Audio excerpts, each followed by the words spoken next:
Jesus, thank you so much. Lord, we just thank you so much for this gift of being parents. Lord, there's so many ways you could have multiplied humans in this world. But Lord, you gave us such a place of significance and such a place of blessing that is meant for the blessing of all of us. So Lord, we just want to get in on those blessings. And Lord, in the places that we're stuck, wherever it is that we're stuck, I just pray that you would bring us encouragement and instruction tonight in a very comforting and helpful way. And Lord, I pray that we would just know that we really need help, that it's not that we're blowing it or that there's that we're somehow just messing things up, but Lord, that we really need your help. And so Lord, I pray that you would be here tonight and that you would open our eyes in the places that we're blind, that you would open our ears in the places we're deaf, that you would just really bring us comfort in the places that we're stressed and overwhelmed, that you would teach us things that we could never figure out on our own, because that's what we're here for, is really your wisdom and your help. So Lord, we love you and bless you in Jesus' name. Amen. Amen. Amen. All right. Well, hi, everybody. All right. So one of the first verses that I wanted to share is this one in Psalm 127. If you have your Bibles, you can open those up. Before we get started, I think I recognize most of you, but I just want to acknowledge, I think, all of us come from very unique backgrounds. So talking on a subject like parenting, I mean, it's just so touchy in general. I think of all the subjects I've touched on in teaching, several pretty touchy subjects, talked about sex, talked about politics, talked about money. This is the one that we've waited the longest to talk on. As we're 7 years in, we're finally talking about parenting, just because it's like, it's so touchy, it's so personal, it's so like, you want to do your very, very best, and there's just so many different ideas about how to do it. And so we really want to encourage you that we're here to try to help. And if anything that we say tonight is helpful, then awesome. And whatever doesn't feel helpful, please feel like don't even hang on to it, because the last thing you need in your life is more confusion and more difficulty. And if something's really helpful and really encouraging, you'll know it. There's a funny thing about really good things. You usually can tell that they're good. Like ice cream, that's good. But, some of you are lactose intolerant, so it's not so good for you, So you got to really feel and figure out, okay, what of this stuff is for me? And really just want to encourage you. If anything strikes you as like that, just does not feel like something we could do or something that we want, please, again, just let it go without even a second thought, because it's probably lactose for you. And what I mean by that is that, again, we all come from these different backgrounds. And so just one of the words that we'll use later will maybe automatically send shivers down your spine, this thing called spanking. We'll talk more about that later. For some of us, abuse is so prevalent in our culture. And if you come from a background where you've been in a situation where physical discipline was used, but it was used in an abusive way, there is a good chance that you'll never get to a point where you'll be able to see that as a positive thing. But that doesn't mean that God won't give you ways to discipline your kids in a healthy way. He doesn't make mistakes. When he gives kids to parents, he really says, this is my gift to you. And that's what this verse says, is that children are a gift of the Lord. And so he doesn't make any mistakes. If spanking is something that just you feel like you'll never be able to wrap your mind or heart around, for instance, you never need to feel like, oh no, I'm a terrible parent. No, you just know God's going to show you exactly what your kids' needs are, and he will help you do it in a way that will really help them. And actually, he gave you those kids because that's actually what they need. Does that make sense? So again, whatever we're sharing tonight that feels like, yes, that makes sense of something I've been wrestling with, that feels helpful to something I've wanted, then awesome. And whatever it doesn't, just let it be like water off a duck's back. Did I cover that? Good? Yeah, good. Another thing is, I don't know for sure where all of you are at with the Bible. We're going to talk a lot about Bible verses. A good chunk of us, I recognize you, and I'm pretty sure most of you feel like, yeah, the Bible's awesome. We're into it. Go, God, go the truth that's in the Bible. But some of us might be in a position where we're not entirely sure what we think about the Bible. And so if that's where you're at, you can just listen for the ideas and the concepts that are presented that are helpful. And a lot of people, billions of them through the history of the world, have found the Bible helpful. And so if any of it's helpful, then feel free to take it. Okay, well, I don't know about billions, millions anyway. Any mathematicians? Billions? Anyway, whatever. We'll move on. Okay, so first off is our kids are a gift from the Lord. And there is an idea that's out there in the world that basically says that kids are a real pain. And I love this video because you can see, yeah, there is a lot of work, and you know that for those of you who already have kids, that they are a lot of work. But I love this video because it's so full of life and so full of joy. And I feel like that's really, it's meant to be a blessing. Doing great. Keep it up. Yeah, thanks. Am I on? I'm just going to keep looking at Hilary from time to time. All right. You're on here. Okay. I'm on. I'm on. I'm not going to be distracted right now. Just tell the story. They haven't all heard it. One of our funniest moments in ministry happened about 5 years ago, and we were up here for a different meeting. The room was like completely full of people, and they were not our peers, if that makes sense, like just room full of people. And we went at a moment like this, and Hilary's microphone wasn't working. And so a similar moment, except it was clipped to her belt instead of to her back. And so I, looking down at it, and I say, everything looks fine back here. Yeah, it does. And the whole room just like erupted. And I didn't get it at all. I'm standing up, I'm like, what in the world just happened? I'm not understanding what's happening. Then I'm like, a few beats later, it strikes me. And then everyone laughed again because they could tell that I understood why they were laughing, and it was all a great moment. I'm on now. Yes, good. You also still have your sunglasses on. How I roll. That's good. Awesome.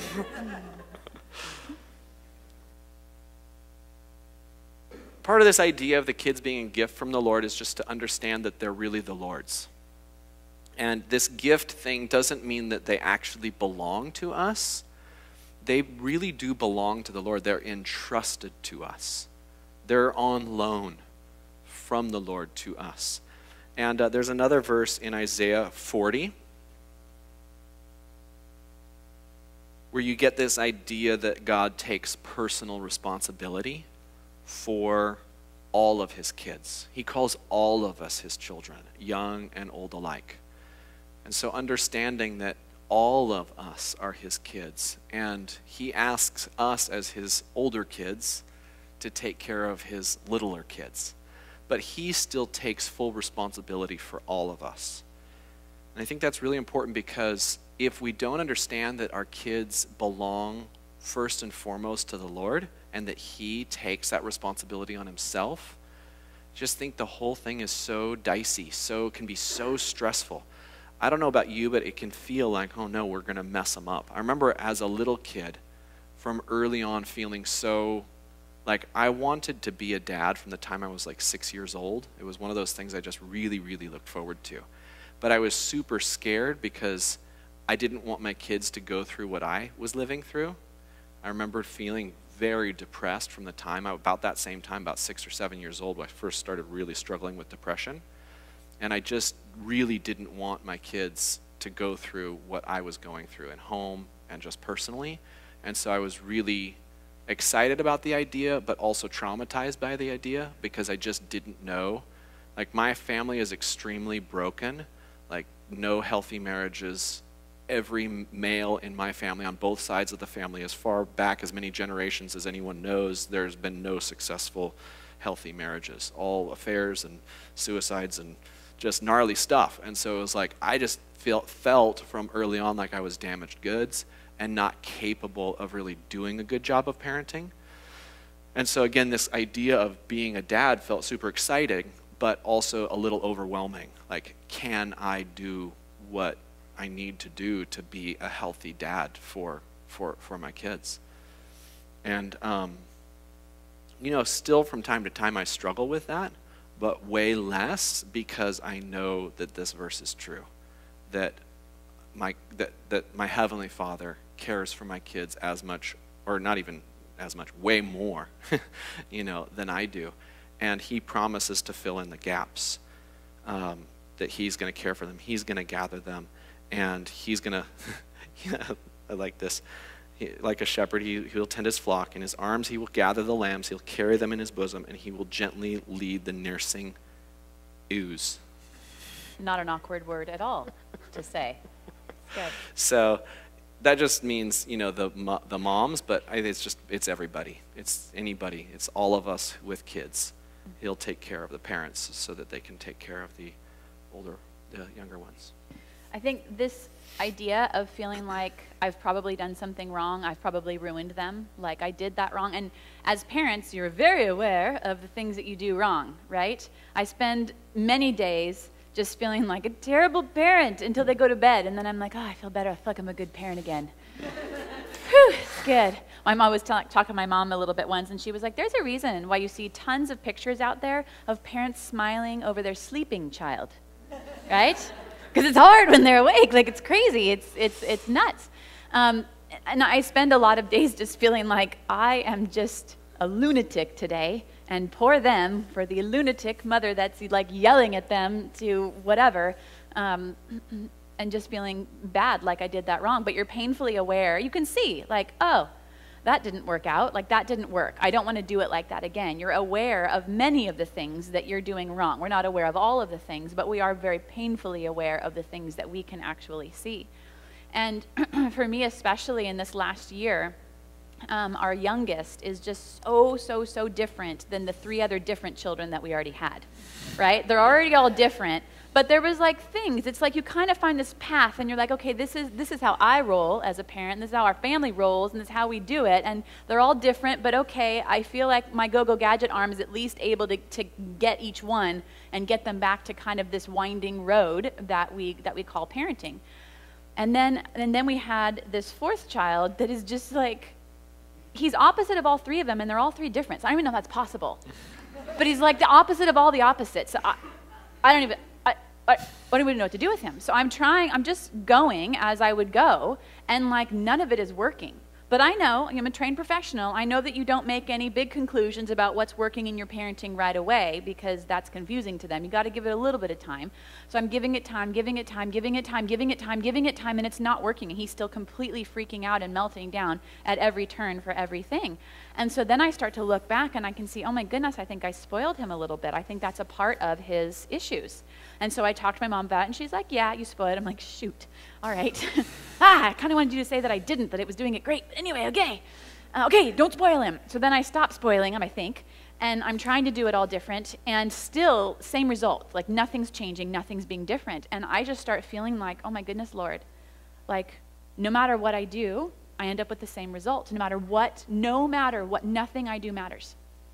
And that is a terrible feeling to have as a parent. No matter what I do, it doesn't matter. That is not the feeling that we're supposed to have. We're supposed to have moments where we're like, I don't know what to do with you. What is going on? I'm crazy. I'm going to bed. We're all going to bed. It's 4 o'clock. We're all going to bed. Because then I'm a good parent. Everybody go to bed. Supposed to have moments like that. But that kind of overriding, just pit in your stomach feeling of it doesn't matter what I do, I end up with the same result. No matter what I do, it doesn't work. I don't know what to do here. I think I might have done something that is like set them on a course that I can't get them back from. And he's only 1. Right? I know, I put a lot of pressure on myself. But you know, right? The moment that kid comes out, you got no sleep and you got hormones. You're like, I've ruined them. I'm sleepy. But there is just that feeling of, I think that what I've done has ruined them.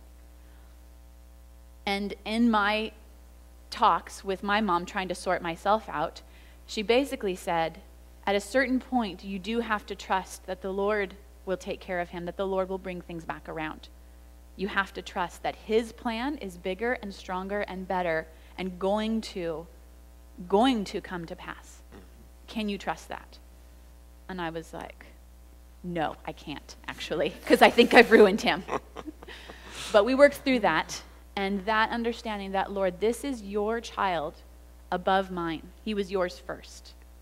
And then you gave him to me.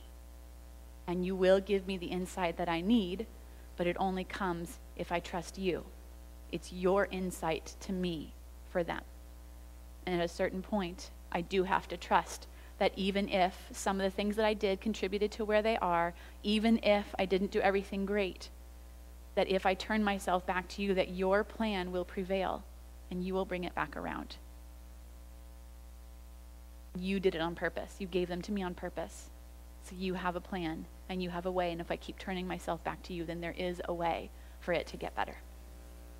I think that's so important, because if that fundamental trust isn't there that God's going to do it, then the pressure that we put on ourselves will either cause us to end up in apathy and hopelessness, just kind of like, well, it's impossible. You know, I have to do it perfect. I can't do it perfect. Well, then why even try?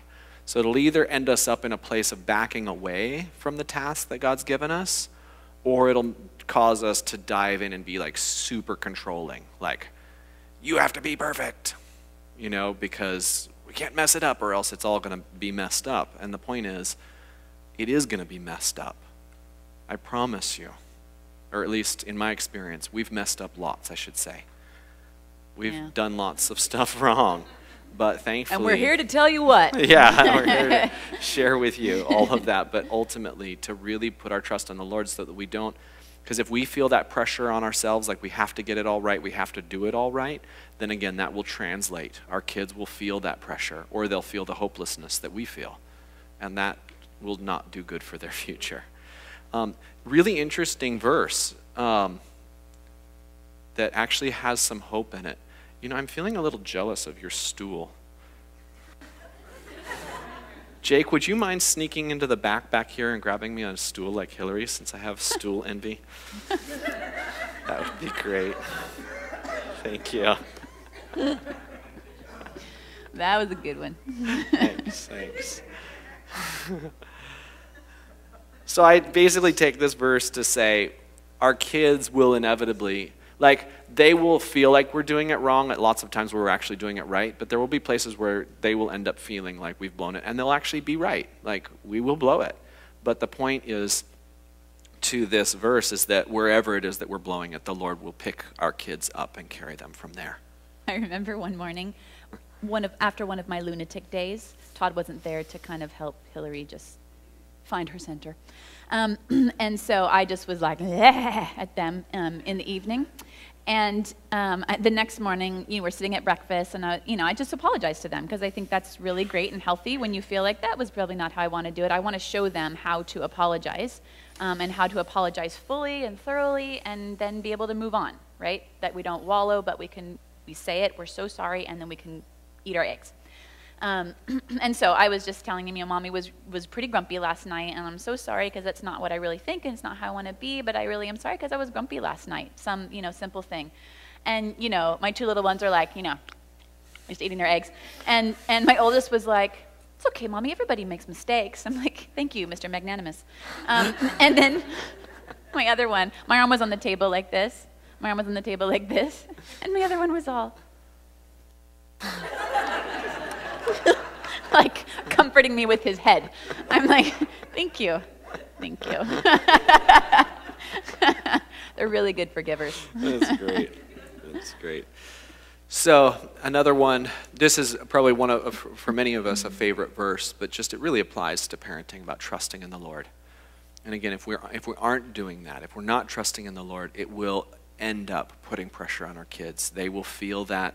That will lead to insecurity in their own lives and end up eroding our credibility in their lives. So just really being able to relax through this process of learning and growing together with our kids will help so very much. Another one on this same theme, it's a great parenting verse, Ephesians 4:31-32. Let all bitterness and wrath and anger and clamor and slander be put away from you. Sounds a little like our family from time to time. What? A lot of bitterness and backbiting and finger pointing and stuff, and I'm certainly guilty of that as well. I have those moments as well where I come on so strong with my kids, I just get overly grumpy, clean up your room, just those kinds of moments that dads especially can be prone to, but probably moms fall into as well. And just getting to apologize is so great. But what's interesting about the last part of this verse, verse 32, it says, be kind, tenderhearted. This is how we want our families to be. But it really isn't just say, be kind. It It doesn't just say, be tenderhearted. It doesn't just say, be forgiving. It says, be all those things as God is to you. So as we are experiencing this kind of graciousness and this patience and this, God has just never yelled at me as far as I'm aware. He's always been so patient and so kind. And this really all does come back down to our relationship with God. Whatever we feel, whatever we think that God is doing in our lives is what we will end up doing to our kids. If we feel like God is pretty much angry with us most of the time and is really ticked that we're not living up to his standards, then that's the kind of parent that we will be. And so forth. Right. Diving along, moving along. Okay.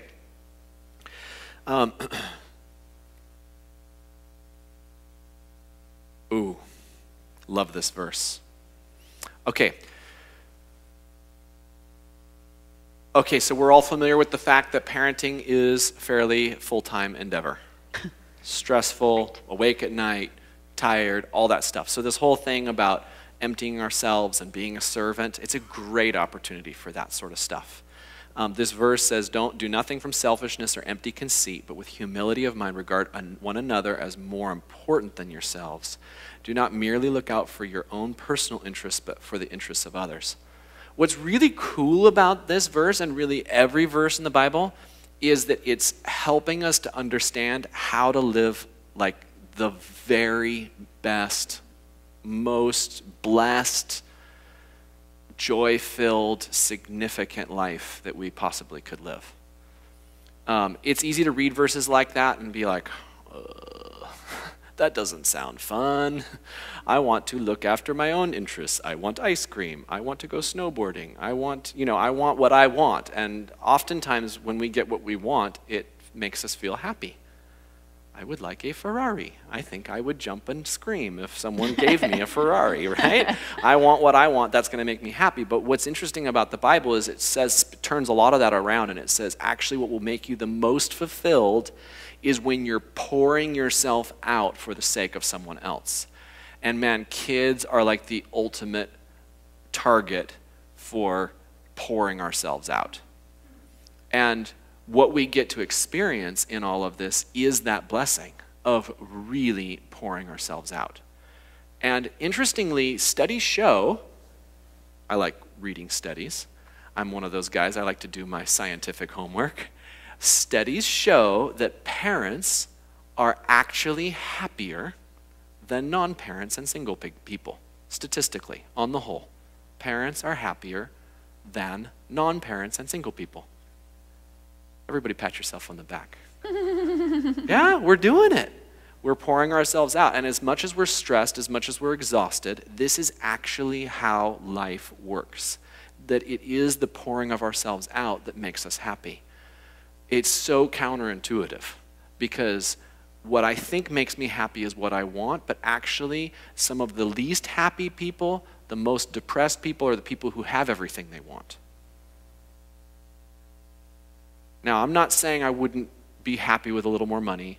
Probably the Ferrari, I don't know. That would be weird with my job. I think people would stumble every time the pastor drove in a Ferrari, so that might not really work. But, and it's not to say that some things that we want, that there isn't any joy in that there isn't any fulfillment or blessing in material things or in having a good night's sleep. Oh, my goodness.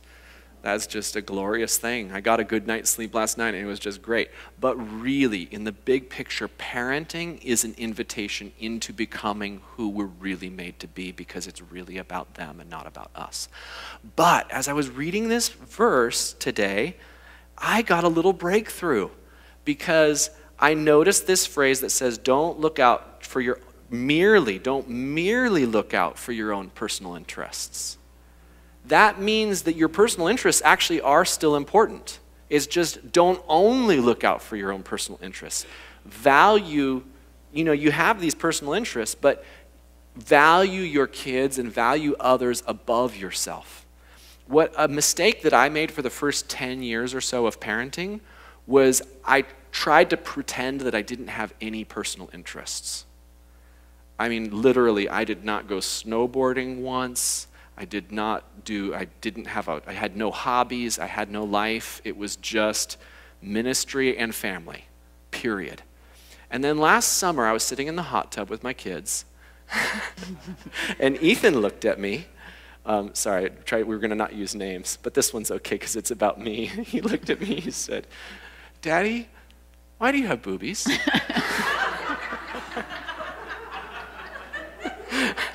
And I realized in that moment, all right, okay. Well, son, the gravitational force of the parental centrifugal.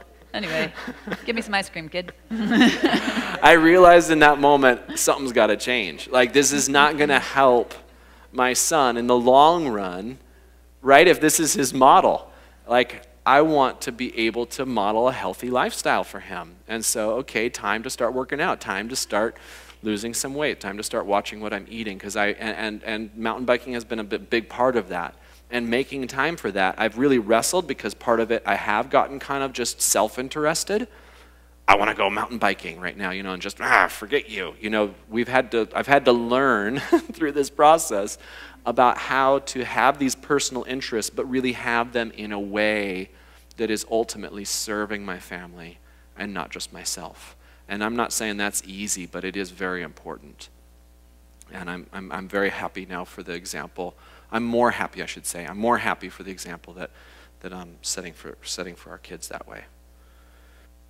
So, you know, in that process, really over this last year and a half, as I felt like God's been encouraging me in some of this stuff, I've had also to repent because, as I said, I've had some times where I've been kind of just like, I want what I want.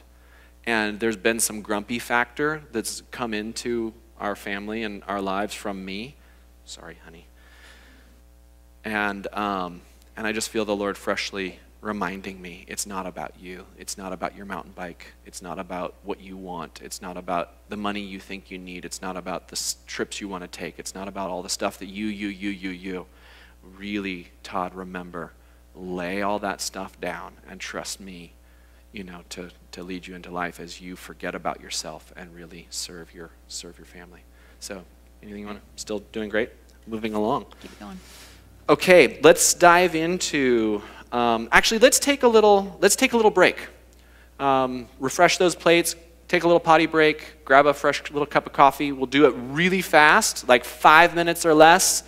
Maybe like 3 minutes or less. Go grab some stuff, and then we'll come right back. And we're going to try and wrap up by 8 o'clock tonight. Honor your father and mother, which is the first commandment with a promise, so that it may be well with you and that you may live long on the earth. So what I take from this is that our kids are hardwired us and to respect us. Now, what's interesting is they're not born with that understanding of how to do that, but they are hardwired for it. They have to learn it, but they're made for it. So in other words, when we're teaching them to obey and when we're teaching them to respect us, we are not going to break them.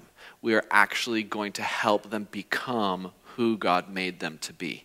And it is a real process of teaching them how to obey and how to respect us, but that's what they're made for, and it's really it's going to lead them into this long life, and also that it will be, that it will go well with them. That idea of wellness, it's that idea of just like fullness, richness. It's life as it was meant to be. Like you have that feeling sometimes where you're like, oh, this is how it's supposed to be.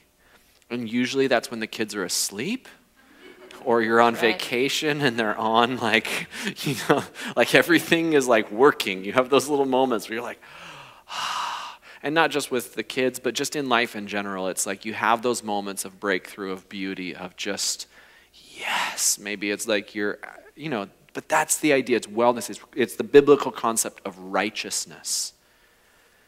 That they might live a life that's just, yes, this is how life is supposed to be, so that our kids end up with the feeling, I'm so glad I was born.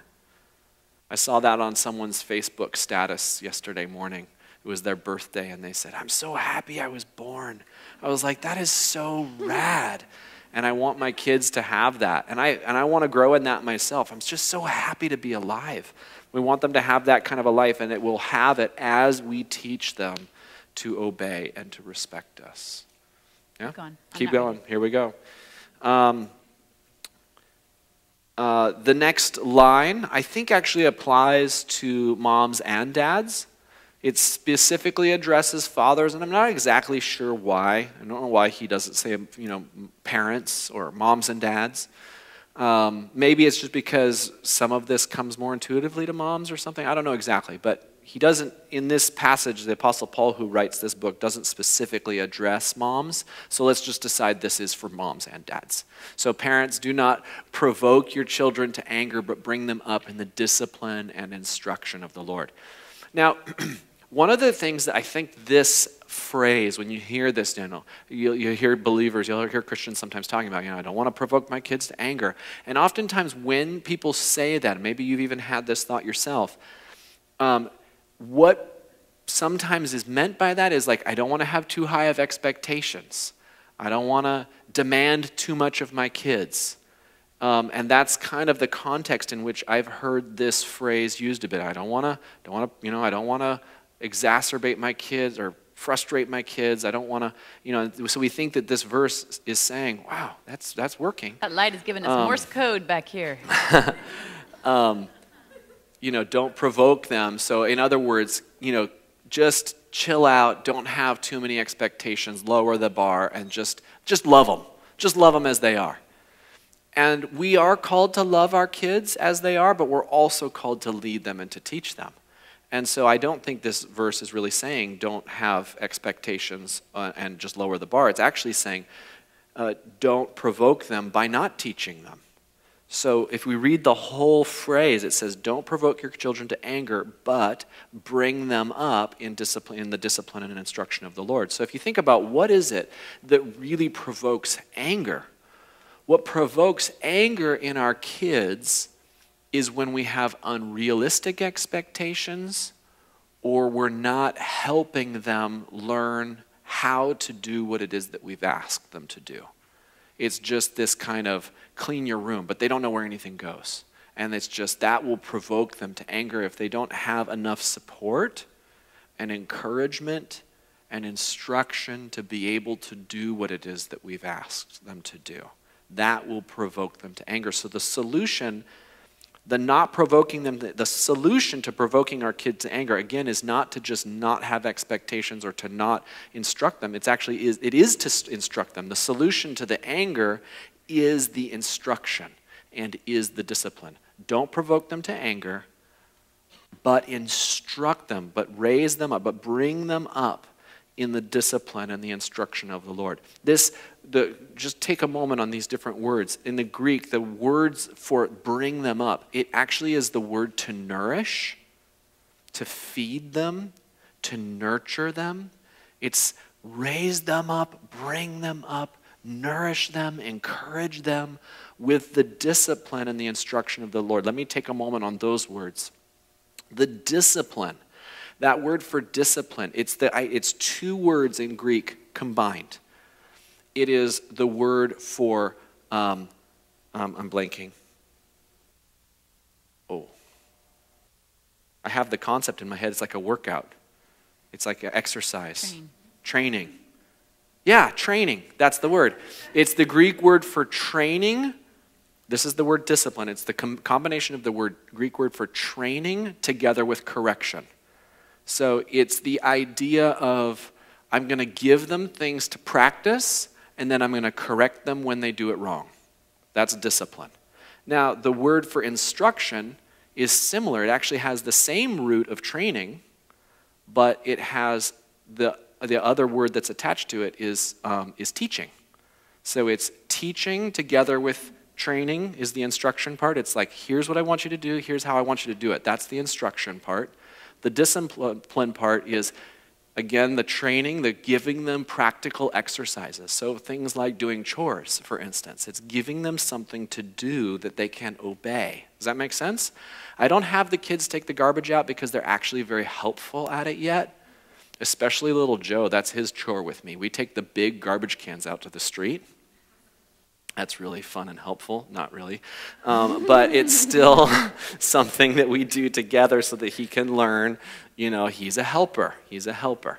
So it's not necessarily about having things that are really doing stuff that's really that great. For us, it's giving them things to practice, things to train. So it's the discipline and the instruction of the Lord. Okay, Yeah. now I have some things. Yeah, go for it. Okay, so a couple of things on all of this. I think one of the things that was a big revelation for me was to realize that kids don't have any intuitive sense of sorrow or repentance or right or wrong. None of that. None, zip, zero, zilch. They don't have any of that. And when you teach them, like, say you're sorry, they can say it, but they got nothing behind it, like not one thing. It means nothing to them. You could have said, say candy apples are red to your brother. And they would have said, candy apples are red. Say it with meaning, candy apples are red. Like, it's the same thing. It means nothing to them. They got nothing. But we are training them what it means to be sorry, training them what it means to have sorrow, have godly sorrow that leads you to thinking, oh my goodness, I'm sorry that I did that. I don't want to have done that. But they come out with, I have needs. And they continue in that for a long time. Like, we're talking years. I think it was probably at about age maybe 5, I'm thinking maybe more like 6, that the first time in any of my kids that I saw any sort of, like, they were actually sorry for what they did when they thought about it. And I was so happy because it means it's developmental and not just that you don't have it at all. Okay, this is great. This is very hopeful for me because I was like, man, the selfishness in this child, the self-absorbedness, like, I cannot get them to think about anything else, like, not at all. Like, they'll do what I tell them, but on their own, left to themselves, they think about nothing about anybody else, nothing about their shoes on the ground, nothing about brushing their teeth, nothing about anything else that I want them to think about, not one thing ever. That's a little bit hopeless, right? After a year, but then like 5 years. And then when I saw it for the first time, and this child slotted into the groove that we had been chiseling out in his heart for 6 years. Chiseling out. You be sorry when you do something that hurts somebody. Do you see what that does for them? No, look, okay, you don't see. Look at what this does to them. Now, this is what it means, and this is what it means about you, and that's not going to be true of you. I'm not going to let that be true of you. And we talk to our kids a lot like that, even when they're very, very young. Mommy will not let you be a child who thinks only about themselves. Mommy will not let you grow up to be somebody who only thinks about themselves. So right here, right now, you're going to put your shoes away, whatever. But those things, little things, are big things in disguise. But to know that they don't come out with that, and they don't develop that very quickly. They do develop that, but we want to show them that over and over and over and over so that when it clicks for them, they're used to going this direction with it. They're used to, I say I'm sorry when I do something that I shouldn't have done or wish I wouldn't have done or somebody else wishes I wouldn't have done. I say I'm sorry, and I look that person in the eyes, and I say a full sentence. I don't just say sorry. I say, awkwardly to my 4-year-old friend, I'm sorry that I pushed you. Will you please forgive me? Right? When they're like, stop talking to me right now. Like, I'm already over it, right? But my child is going to be an eye-looking, apologizing with a full sentence person. Because when they are older, I want them to know that you can look somebody in the eyes when you've done something wrong. And you can acknowledge it completely. And you say it all the way. You don't say, I'm sorry if you felt like blah, blah, blah, blah, blah, blah, blah. You say, I'm sorry that I hurt you. I'm sorry that I kicked you. I'm sorry that I didn't put my shoes away. Whatever it is, you say a full sentence. You acknowledge what you have done, and you be sorry.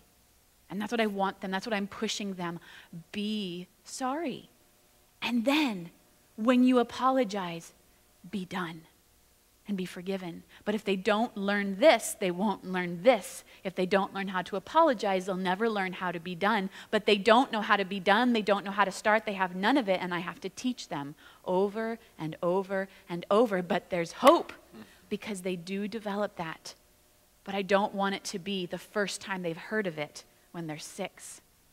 I want it to be a familiar thing like, oh, that's what you were talking about. And I'm like, yes, good, you got it. That's great. 6 years later, that's great news for us and you and me, everybody right here. That's great news for us. It really was amazing the first time one of our kids, this moment she's talking about when they felt their own remorse for what they had. For one of the four, only one of them, I think, well, no, our two older ones both have a little bit of remorse. Their own sense of sadness. Wow, I just hurt my sibling.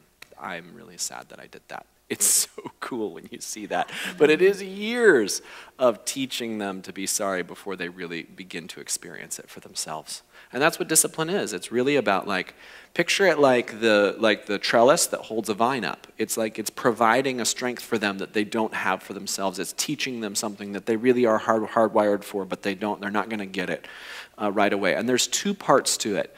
It's teaching them and encouraging them in the right way to think, in the right way to do the stuff, like teaching them the stuff, like, be generous with your toys and don't take and don't hit and eat your vegetables. And, there's thousands of them. We're not going to take time on all the stuff that you're actually going to teach. Whatever you think that your kids are supposed to do, you're probably on the right track. It's more how do you get them to do it is the harder part, right? So this discipline thing, there's two parts of it. It's the teaching it and the encouraging it. And when we're teaching it, we want to be sure we're teaching it in a way that they really can understand what we're talking about. And that's actually harder to do, to get down on their level, to explain it in a way that it really makes sense to them. If we just tell them to go clean their room, but they actually don't know where their toys go, that's going to be really hard. And it's going to maybe take years of going in there and showing them where the toys go.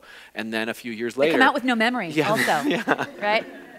You are my child. You will clean up your room. Okay. So it's teaching and encouraging is one component. And then the other component is the correction, the consequences when they don't do what they know they're supposed to do. Now, we don't correct and discipline for things that they actually don't understand. Make sense?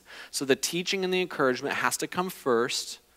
But then once you know that they know how to do the thing that you're teaching them, and they just choose not to do it, they're just like, let's just see if I can get away with not doing it. Or let's pretend that I still don't know. This is huge, right? Oh, yeah. They're smart people.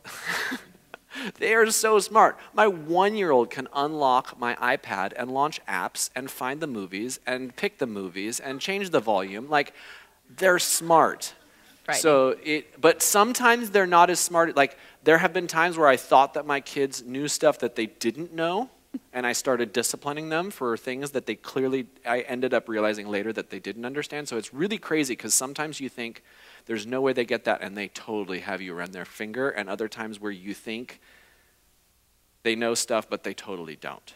And so that's just, again, where we have to trust in the grace of the Lord. In the times where you're correcting them and you later realize, holy mazzoli, they had no clue what I was even talking about. That's really hard. That's heartbreaking in those moments. But just again, keep pressing forward. God's going to even use your mistakes, especially if you apologize for them. Kids are incredibly forgiving. They're so, so sweet. But that's the two parts, the instruction and the encouragement, and then the correction, the consequences if you don't do it. And we all have to, every single person in here, all of us, have to constantly be working to find the right balance, the narrow path, I don't know what word you want to use, where we're doing both of those in the right proportion. And it doesn't come naturally to any of us. All of us in our just natural makeup, we tend to lean more toward the encouraging, oh, honey, that's so sweet. You'll do better next time. Some of us will lean more toward the loosey-goosey kind of oozy, lovey, mercy stuff, which is great. That's part of the picture. And others of us will lean more towards the go clean up your room. You have 10 seconds to do it. More towards the authoritarian controlling side. And neither side will ultimately produce the kind of kids that God wants to have us enjoy. Right? They won't produce the gift, the blessing we were talking about earlier. So it really takes both. If it's too loosey-goosey, they won't end up learning. It's over if we're just too encouraging, but we don't ever give them consequences. What's going on there is we're overestimating how capable they are of learning to do this stuff just because it's good ideas, right? They're not capable. They're not capable. They need to be reinforced, and the emphasis in that word is the force. They need to be reinforced because they're not strong enough to do this stuff without that you are going to do this, whether you like it or not, in a certain way. Mm-hmm. One of the vulnerabilities for me in all of this, you know, how do I discipline, how do I instruct, is not wanting to be too harsh with my kids and not wanting to just be authoritarian, controlling, just nah, nah, nah, nah, nah, nah. And so I didn't even realize it, but somebody ended up pointing out to me, people that love me and help me in my life, ended up pointing out that I was being super confusing to my kids because I was giving them instructions like don't do this and then making exceptions for it. And so nothing was ever solid. I would be like, you don't jump off the stairs. You know, they're jumping off like, you know, from 10 stairs up, like, ah, you know, throwing themselves off. Like, no, no, no, no, we don't jump off the stairs. That's not safe. You can jump off the bottom stair, but we don't jump off, you know, that many stairs. And I'm thinking that I'm like leaving room for it to be fun for them and like just showing them kind of the appropriate thing.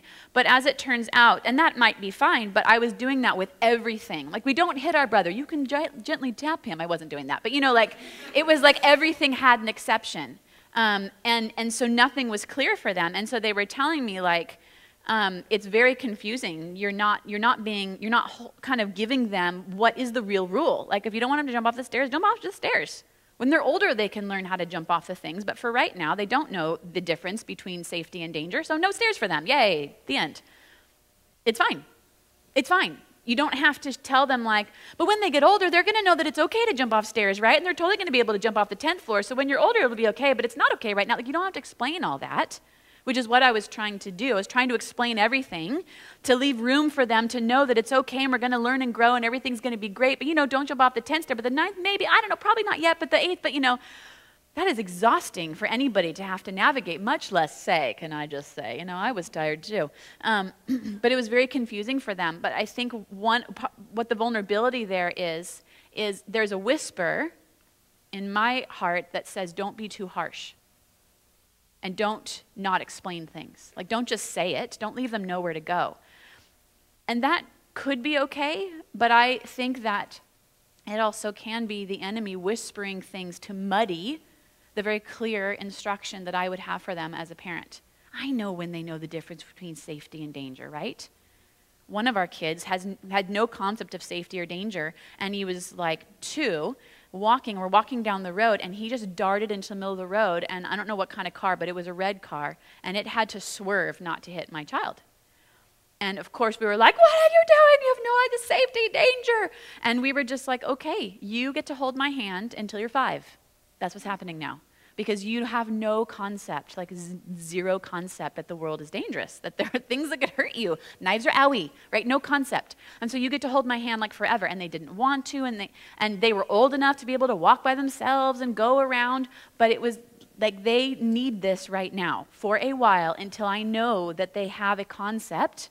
They get to be holding my hand. But there's something that says, but that's too harsh. They're old enough to be able to do it. You're not leaving enough room. It's the same thing that the enemy did to Adam and Eve in the Garden of Eden. When he said, but did God really say, you know, da-da-da, maybe he kind of said this. I mean, totally not that. But I think over here, the exception is more like this or that. And I can end up in my parenting being confusing when I don't just say, don't jump off the stairs. And when I decide to change that rule, I can change that rule. But for now, don't jump off the stairs. The end. And I want to be clear and not trying to cover all the bases of everything they will ever have to learn about stairs. Mm-hmm. Just today, don't jump off the stairs. So in terms of the consequences, let's talk about that. Now, many of us have chosen to spank. As I said earlier, that's something that for some of us may not ever be a fit.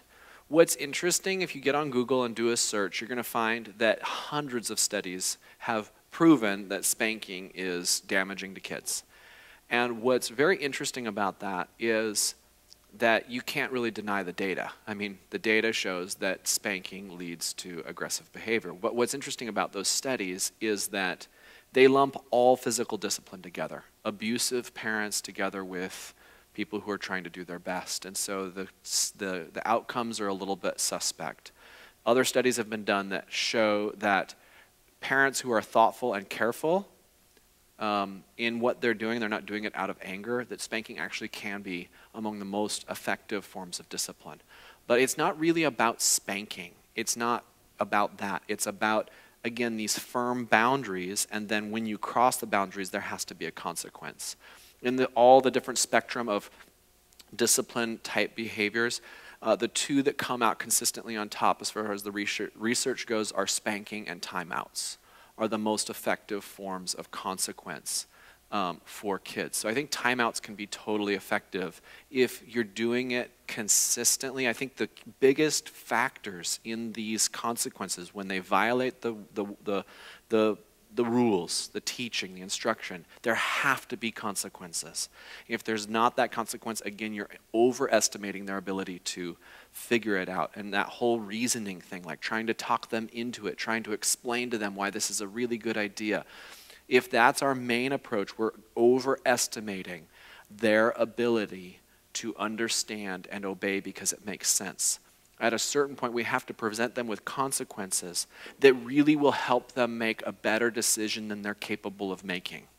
And then what the goal of that is that over time they will learn how to think and feel appropriately. But at the beginning, as Hilary has said several times, they're just not capable of thinking and feeling in rational ways. You can't reason with a 2-year-old that has decided they need to run out into the street. Does that make sense? Like, you cannot reason with that. I want to run into the street. Well, let's see. Like, they just don't have a concept of death or of injury or of a whole lot of other things. Like, you can't reason with that. There just has to be the process of these consequences, the discipline that will teach them, this is how you live, this is how you will live. And then again, over time, once those patterns are established, they'll begin to realize and think it through on their own, like, oh, that really is a good idea. Or not, they'll rebel, and then they'll have a whole other process of learning that will be more painful. But and that kind of is the point, though, that what we do for them to teach them and discipline them and show them the way to go now, what we're showing them is how to navigate life. And mommy and daddy's consequences for you are way better than the world's consequences. If you rebel against whatever authority and decide I'm not going to do this or that in my job or whatever, like, those consequences are pretty brutal. If you decide I'm going to run out into the middle of the street because I want to and I don't care, those consequences are brutal. If there's not somebody else there who's yanking you back and saying, you're going to hold my hand now until you're 50. Like, the consequences of the world are brutal. And we want to show them, to the best that we can, how to navigate life with consequences that will help them make these decisions so that they know how to look at something and make a decision on their own because that path has been well worn for them. And at the beginning, it's just cost-benefit analysis. We need to help them make a good choice because the cost of doing the wrong thing far outweighs the benefits of doing the wrong thing that they want to do. That's like the most, especially our little kids, well, all of our kids probably, if they're under 18, that's just reality. Cost-benefit analysis. I mean, that's how I lived. Up until recently, actually. I'm just now starting to learn to think more coherently than cost-benefit analysis. So it really is about that. And there's a great verse about that. He who withholds the rod, he who withholds these consequences. Again, if spanking just is not going to equate for you, just put in there consequences. If you hold back this giving them consequences that are really detrimental, negative consequences that they don't like, if you hold that back, then you hate your child. But if you love your child, you will discipline them diligently. And the reason that is because the consequences we're giving them, it's not about retribution. It's not about paying them back for what they did. And this is why so much spanking, those studies that show that it's damaging, because a lot of parents are doing it out of revenge. I'm going to make my kid pay for what they did. And that is not what discipline, any of this discipline, if it's got anything to do with an expression of anger, then it's instantly and automatically tainted with an abusive element. It's not about anger. We forgive our kids for everything they have done or will do before they're born. Make sense? Like, you just know before you even get pregnant, this is going to be a mess. So you've already forgiven them, right? And you just know it's going to be years of torture, of cleaning things up and just blah. So it's like you are paying the price. So look forward to it. For those of you who aren't parents yet, it's just going to be a living nightmare. But it's going to be so much fun. So what I mean by that is, okay, so your kid breaks your favorite sunglasses you told them not to touch, right? Your spanking them does not get you a new pair of sunglasses. So it's not about retribution. It's not about revenge. It's about teaching. It's about training. It's an act of love. Forgiveness is that thing that says, I'm going to pay the price for what it is that you've done wrong. It's what God does with us. I'm going to pay the price. But he still trains us. He still teaches us. And a lot of that has to do with negative consequences that come into our life. And that's what we do with our kids, is we bring these negative consequences because we love them. And the reason it's a hating thing if we don't do that is what Hilary said a moment ago. We're hating our kids if we don't discipline them diligently, because what will happen is they will grow up with this thought, I can do whatever I want and I can get away with it. That does not work in the real world, right? But the world is not a forgiving place. It's a brutal place.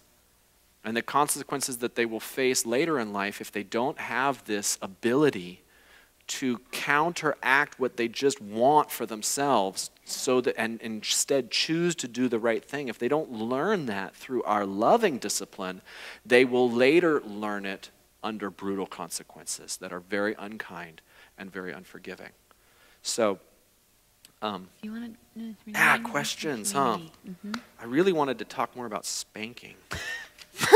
That's what we really came here to do. No, I really wanted to talk more about, no, I already said everything I wanted to say about spanking, but I really wanted to talk about the steps of discipline. I think that's great. Should we?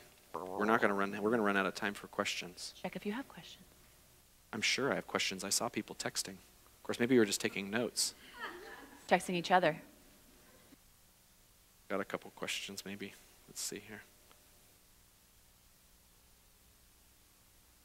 Steps of discipline should definitely be done. How young could discipline start? What kinds of discipline and what for? You want to take that one? So when my first baby was like 2 months old, maybe, she was totally throwing a little fit. I don't even know why. Hungry, diaper, I don't know. But it was like, you could tell that it was like, instead of just, I'm crying and I'm a baby and I don't know what I'm doing. Am I crying? Is that me? Somebody's crying. Make them stop, you know. But it was different than that. There was a little like, to it. And they didn't know why. They didn't know what they were doing. I don't even know what they were reacting to. But I was like, I kind of want to whack his little hiney. Like, kind of want to whack his little leg a little bit, just to want to make him like, that's not okay. But I was like, wait a second. Like, he doesn't even know his own name. He doesn't even know what he had for breakfast, or that he even had breakfast. Like, he doesn't remember that he ate 10 minutes ago. He doesn't even know that he has a hand, like he does this and he's like, cool. Like, he doesn't even have a hand. Like, if I do that, is that going to make any difference for him, or am I just doing something to him that's not that helpful? And so I called my mom, and she was like, oh yeah, no, totally, whack it. I'm all, oh, okay. She's very loving, just in case you're wondering. But she was like, it's the same process of training and patterning. And basically, when they're a baby, they're just kind of doing whatever, but even then, you're just trying to stop the things that you feel like that's not good for you. So you're not really teaching them anything quite yet, except to just change when you want them to change. So it could be a little like, boop, and they're usually like, they don't know what happened. You could just clap. You could say their name really loud. You could snap, like anything that just makes them stop. Like, you just want to stop that train of emotion or that train of action. And then whatever, they'll go back to crying for real, or, doing other kinds of things. But you just want them to stop. And so that's my earliest thought about what to do for discipline, is that even at that age, they're not going to remember, they don't know anything, but you can make them stop. And what you do want them to get used to is changing directions when you want them to change directions, getting used to your voice saying, over here, over here. And sometimes it's cheerful, like, hello, woohoo, come back, you're okay, everything's fine, everything's fine. Sometimes that works. Sometimes it is a little bit of a whoop or a snap or a clap or a something, but you're just looking for what makes them stop what they're doing. That's all you're looking for at that point. Just stop what you're doing. I don't care what else you do. You can cry because you didn't like that I was loud. You can laugh because I clapped. I don't, laugh at my singing, whatever. It doesn't matter. Just stop what you were doing. And then and usually for the littlest kids, it has to do with anger. Yeah. Because that's one of the first things that they start testing out and exploring. Let's try out a fit. Let's try out a real angry scream. And you can tell the difference between a hungry scream and a hurting scream and an angry scream.